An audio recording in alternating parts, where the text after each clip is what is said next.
Hi, I'm Rick Dior, and that was solo number 5 from the Funk Drumming Workbook by Chet Doboe. So we've been working on these solos, or I've been playing them for you on this channel, and the book is available as a download now online. You can find it online. It's been out of print for quite some time. So like I've been saying in all these videos, this is a great book. It's one of the first funk books that I worked on when I was a kid back in the 1970s. So this solo is not too difficult. It is written at a very slow tempo. Quarter note equals 69, which takes a lot of control to play slow. I definitely suggest using a metronome, and you saw there I had it subdivided on 16th notes, which is a good thing to do. So we're going to go over the tricky parts to this solo right now. The first thing, like I said, is the tempo. You've got to be able to keep it right with the metronome. So I'll just play a little of that for you.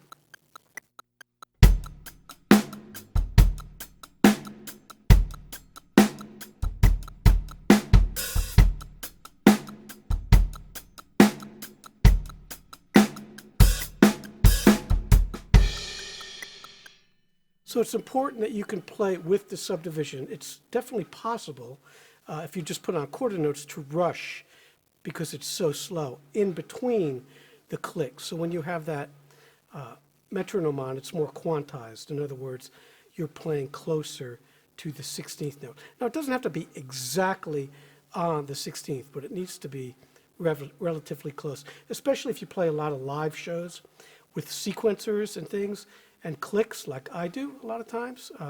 So you got to be able to play right with that click, or sometimes a little bit on top of it and sometimes a little bit in back of it. So this solo starts out with that 16th note right hand, and you'll see I'm doing that little bit of a shaft tip motion.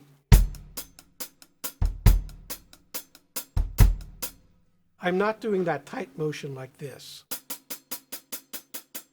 To me, that does not groove. It's great for some older rock things, of course, but for funk, it doesn't groove.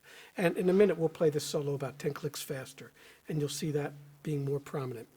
These open hi-hats that are two little O's with the line there, you do play both notes, but it almost sounds like one note.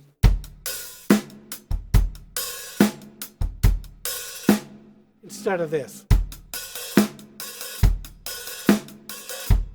You could do that if you want, but I just don't think it sounds as good. A lot of tricky little things that you can miss in this solo as far as, these things like the second line, this tom note there, that sounds like this.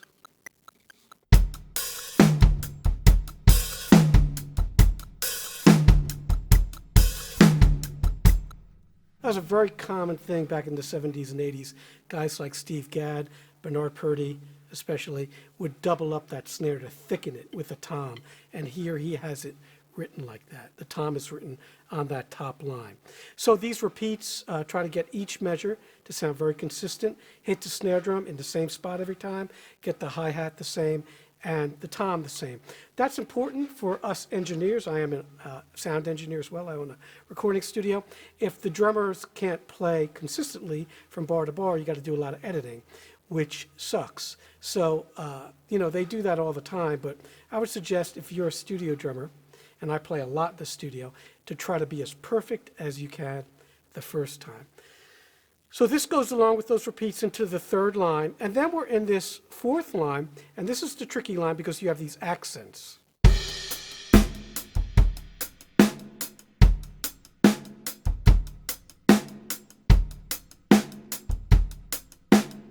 So you see how I'm doing those accents with the shaft of the stick.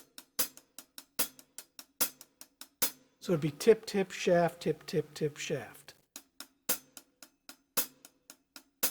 And if I play that line for you, 3, 4.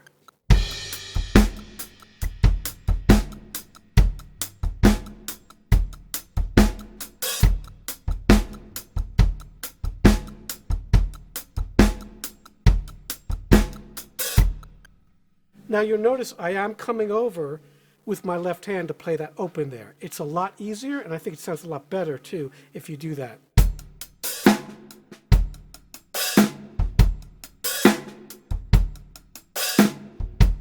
That's that's another example of how you can do that.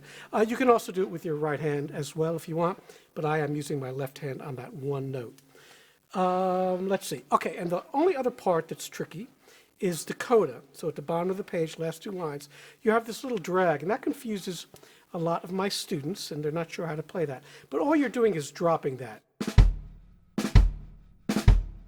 Think of it as kind of a throwaway note. So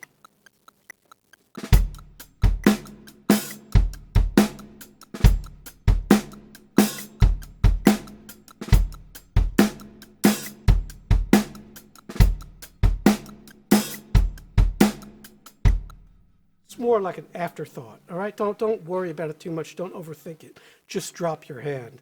And I like to play that open.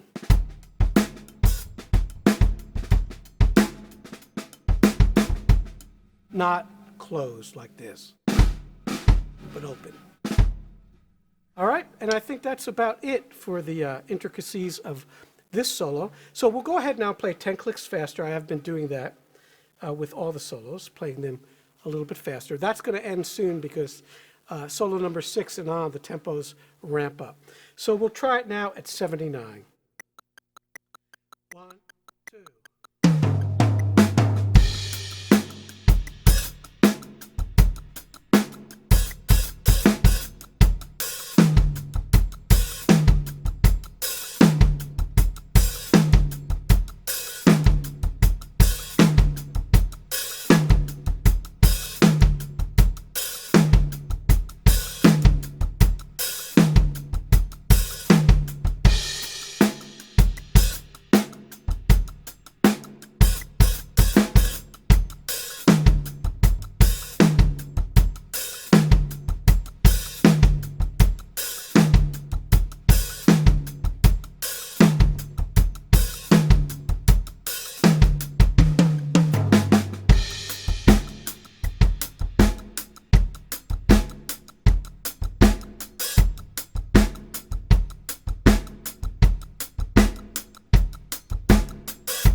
I had a few open hi-hats there, but you get the picture.